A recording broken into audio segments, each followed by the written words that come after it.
this person just said, I've been curating my life, deleting certain pre-cancer behaviors and routines and adding other new, at times related activities to cancer treatment. And people notice these changes, and it's hard for me to say no when I'm being invited to return to my quote old self, and I don't have the bandwidth to fake it. Cancer or life-limiting illness really does necessitate a new identity.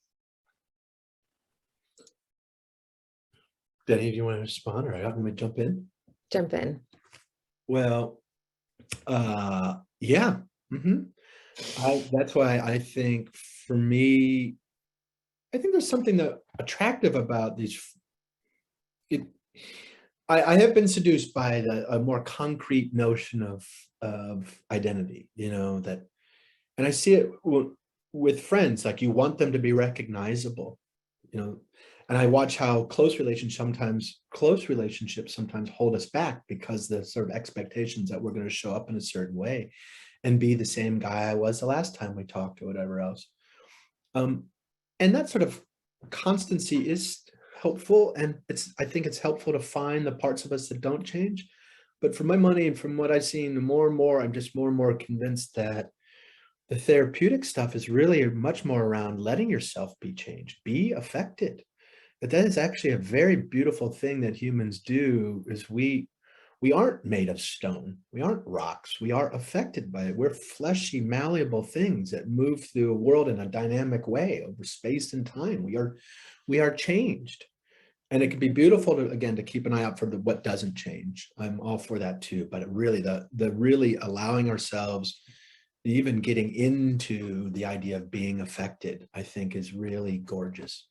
And on the other end, I've known the reason I have felt when I was a patient, I remember one of the most therapeutic things for me was when nurses or anyone would tell me how they were affected by my experience.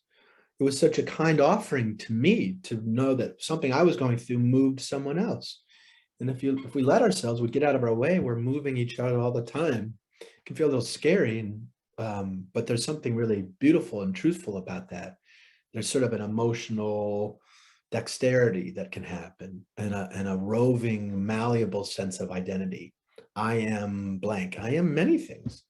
I don't know what the hell I am, and that's another work in progress. So anyway, my response to that comment is really to find a way to embrace or get into this mutability, this affecting.